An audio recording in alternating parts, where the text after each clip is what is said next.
I would say that I talk about food shortages a lot, but I don't. I talk about them maybe like once a month, if that, but it kind of feels like I talk about it a lot simply because no one else talks about it. And I find that very, very strange because the food shortages are getting worse. The Biden administration is going to be paying more money for food benefits because the price of food is also going up. The labor shortage is not abating. It is only getting worse. And yet I still have these like leftists and Democrats, yes, even leftists, mocking me because one of the sponsors of this show and Timcast IRL is an emergency food supply company. But food is slowly starting to disappear for a variety of reasons. I compiled a series of tweets, 16 different stories about food prices going up or restaurants being forced to close, things like labor shortages. And it was a simple 5-minute, not even 5 minutes. I just Google searched it. There's a story about some place called Nando's in the UK. 50 locations are being shut down. It's a fast food restaurant. They're being shut down because they have no chicken. This past weekend, while we were filming the vlog, we went to Starbucks. And they had a sign on the drive-thru saying these items are no longer available. So I decided to look into this because if you've been following me and you've seen all of my videos, you know this, but not everybody watches every single video I do. And the mainstream media is not running this news cycle. For obvious reasons right now, I get it, Afghanistan. But when it comes to the economy, the media keeps saying, you've got many, I don't want to say the media, but many media outlets saying everything's fine. Recovery is here. Look at all the jobs we have. It's like they're sweeping it under the rug. And there's not a national conversation about the economy burning to the ground. And then you get to see, I included to the end of this Twitter thread, the Democrat voter base, based on Joe Biden being president, now believes that the economy is good. You know what? I'm just going to show you immediately. I know I mentioned this quite a bit, but let me show you. Let me just go through this data from Civics. How would you rate the condition of the national economy right now? Party, Democrat. To be fair, during the Trump years, Democrats did think the economy was fairly good, though it was declining over time. There was a small dip when Trump got elected. All of a sudden, Democrats, some of them, about what it looks like, maybe like 7 or 8%, were like, oh, the economy's bad now. Okay, sure. When COVID hit and the market crashed, Democrats immediately started to believe the economy was bad. And to be fair, Republicans and independent voters did as well. I can respect that. But something is unique among Democrats.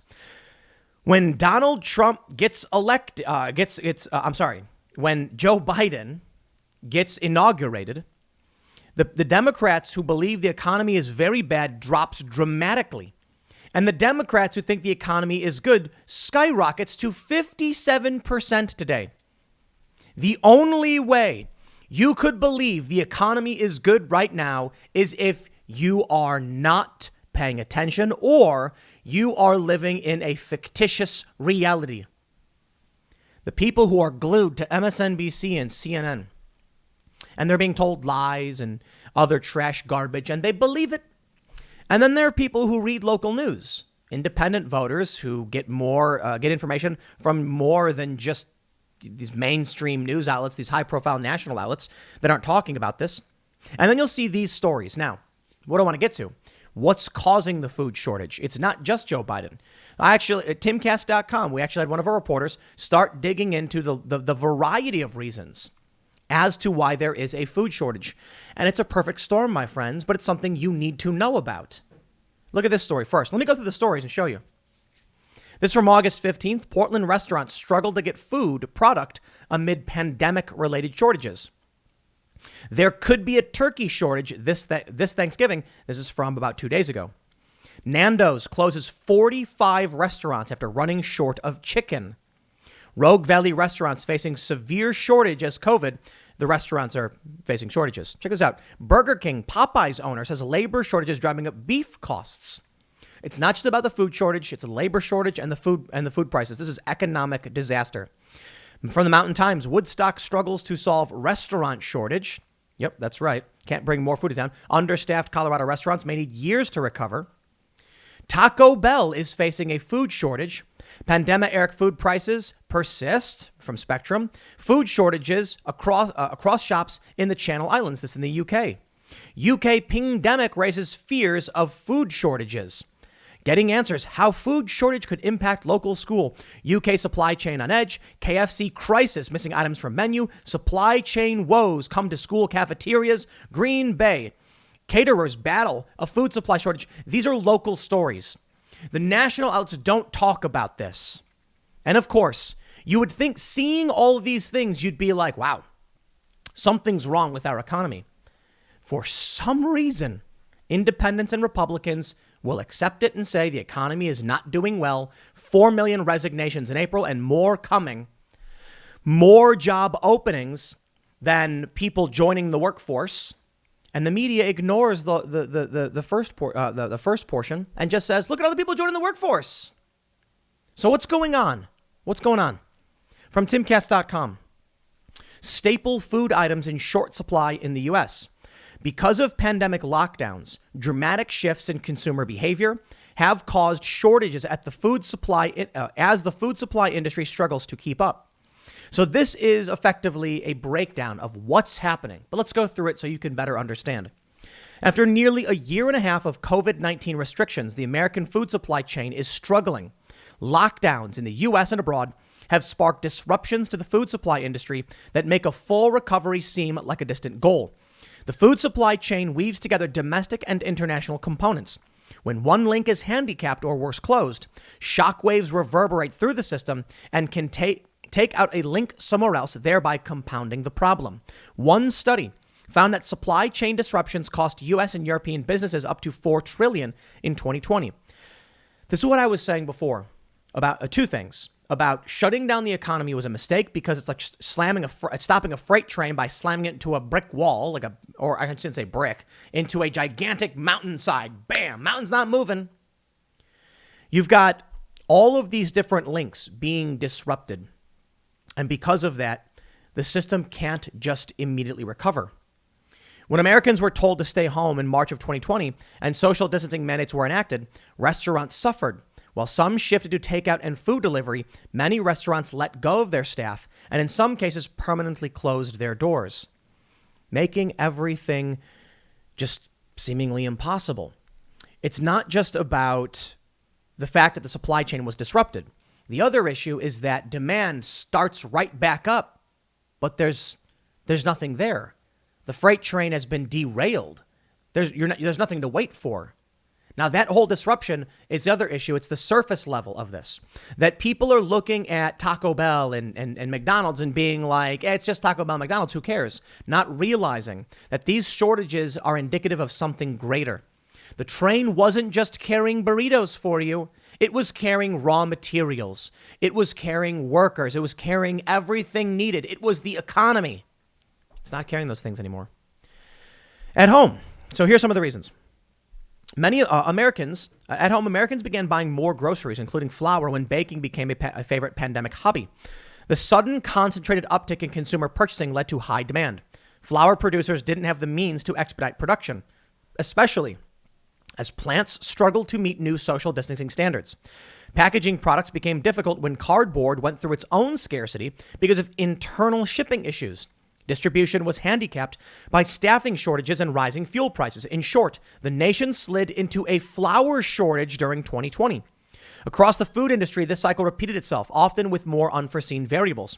Not only did poultry demands and shipping costs zigzag during the past year, but the industry doesn't have enough products. This is in part because of the winter storms that hit the region of the country that has the most poultry farms during 2020. Additionally, Tyson Food, the world's second largest processor of chicken, beef, and pork, has had a staggering 10,000 employees infected with COVID, causing major disruption in operations per Eat This, Not That.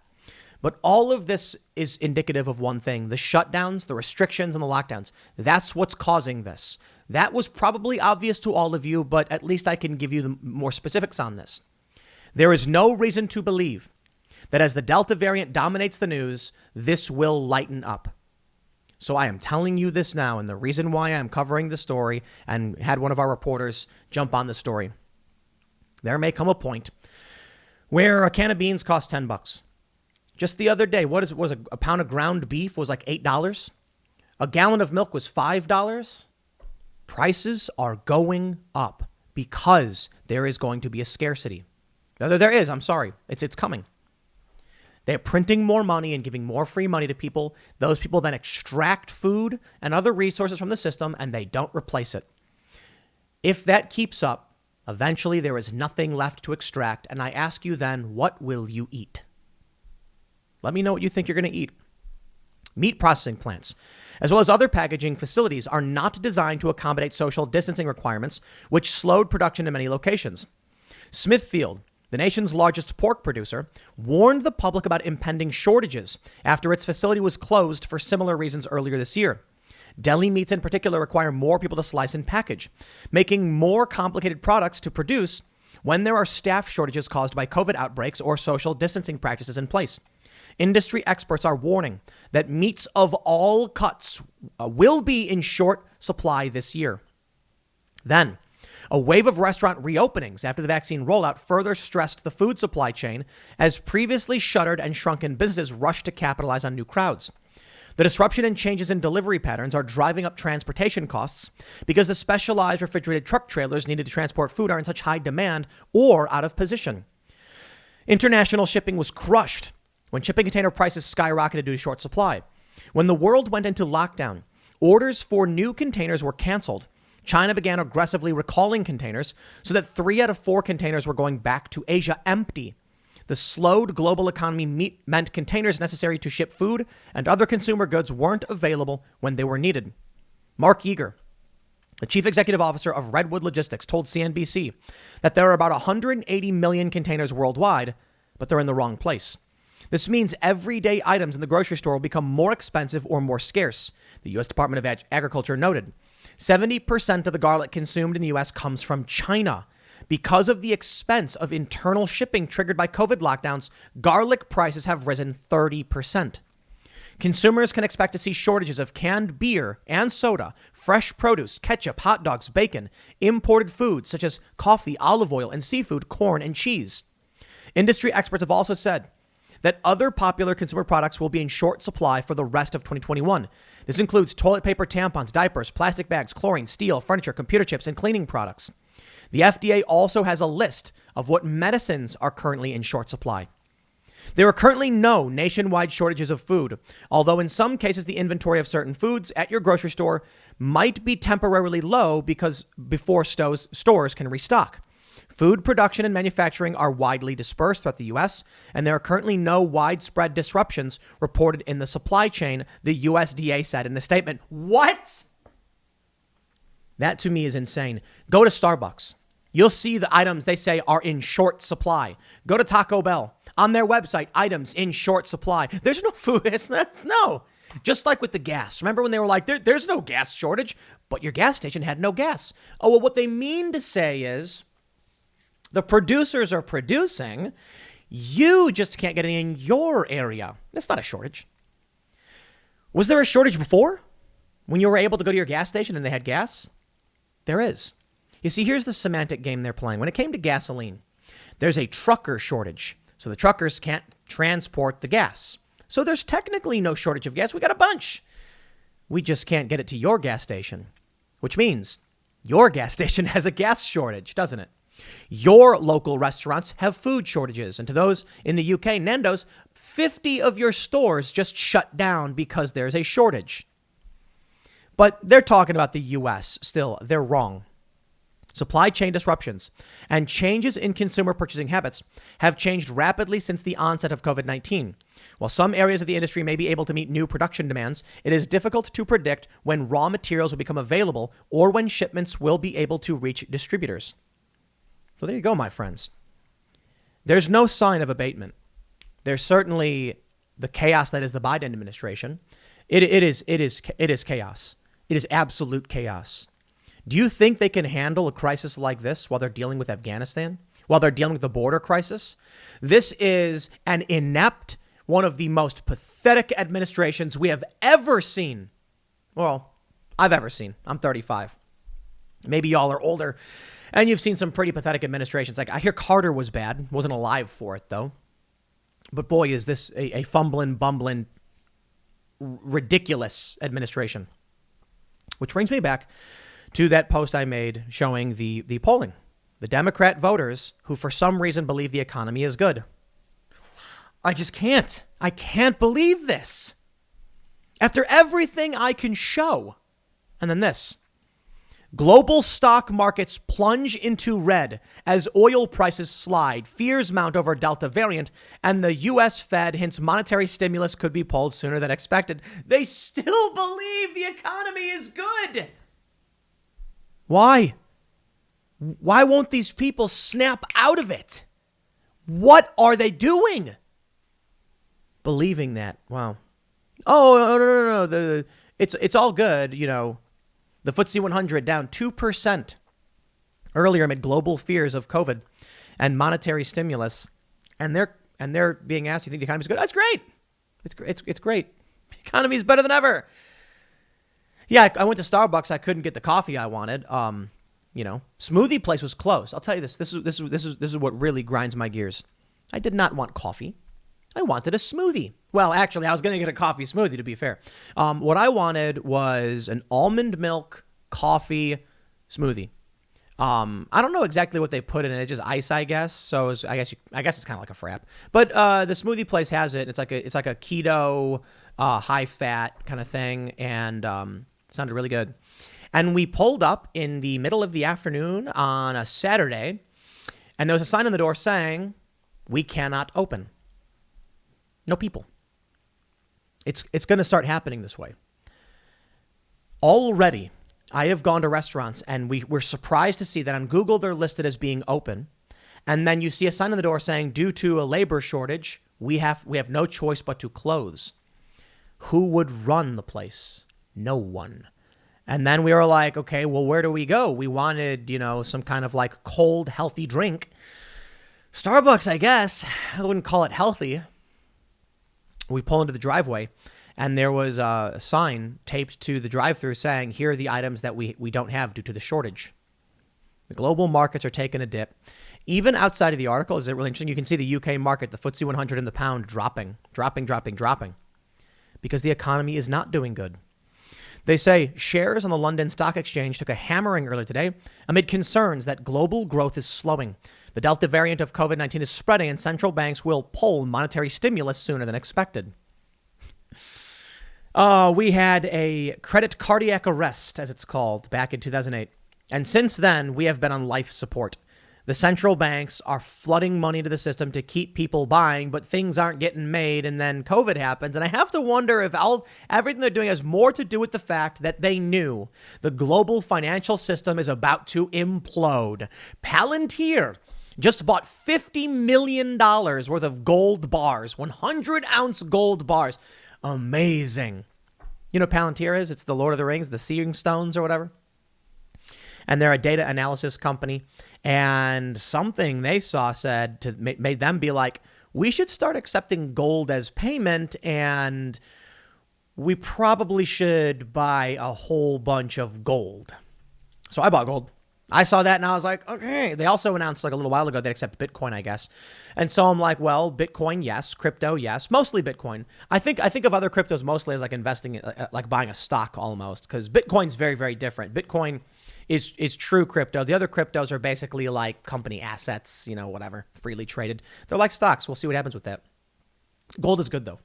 Definitely gold is good. I have silver and gold. Not like a crazy amount, but I'm considering getting more. It's just because here's what you got to consider too. Like one ounce of silver, I think right now is between like 23 and like $30, depending on where you're trading it. And so if you were going to buy a candy bar from somebody, they're going to need to give you change for your ounce of silver. So you probably want like 1/10 of an ounce.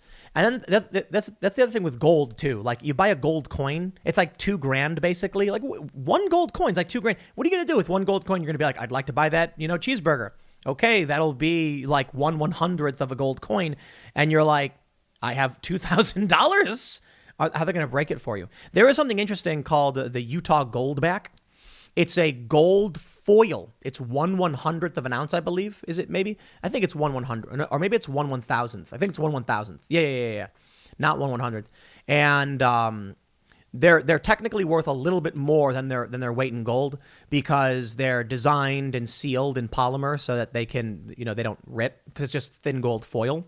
but it makes it really easy to distribute, or trade gold. It's not a currency. It's just something I saw on the internet. I was like, that's cool. It's just like a piece of gold foil. So it's be no different than having like a gold nugget or something. I bought some gold.